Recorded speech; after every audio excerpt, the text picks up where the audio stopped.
আপনারা জানেন যে বাংলায় ভোট রক্ষা অভিযান আমাদের একটি বিশেষ আলোচনার বিষয়বস্তু হয়ে উঠেছে এবং বাংলার মাননীয় মুখ্যমন্ত্রী মমতা বন্দ্যোপাধ্যায়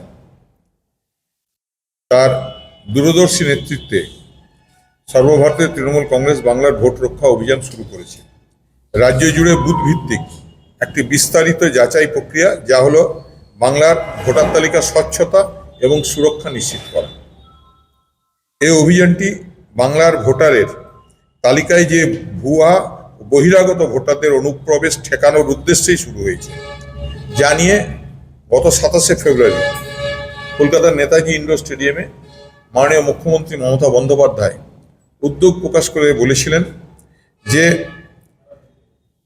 গুজরাট এবং হরিয়ানাতে দেখা গেছে যে ভুয়া ভোটার তালিকা বাইরের ভোটারকে ভোটার তালিকার মধ্যে ঢুকিয়ে দিয়ে, এবং আমরা দেখেছি দিল্লির ভোটেও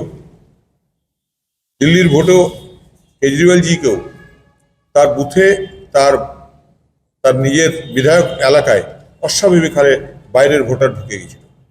পশ্চিম বাংলাতেও এরকম একটা সম্ভাবনা আছে এবং এরা চেষ্টা চালাচ্ছে, এবং ইতিমধ্যেই আমাদের কর্মীরা বিভিন্ন জায়গায় ভোটার তালিকা দেখতে গিয়ে লক্ষ্য করেছেন যে বিভিন্ন জায়গার ভোটার দিকে এখানে ঢুকিয়ে দেওয়ার একটা চেষ্টা চলছে। অনলাইন ভোটার তালিকার মাধ্যমে তারা এখানে বিভিন্ন ঝাড়খণ্ড, বিহার, ইউপি থেকে বিভিন্ন ভোটারদের যাদের ওখানে নাম আছে তাদের নামকে এখানে সংযোজন করার চেষ্টা চালাচ্ছে। মূলত এটা একটা প্রক্রিয়া। এই প্রথম পশ্চিমবঙ্গে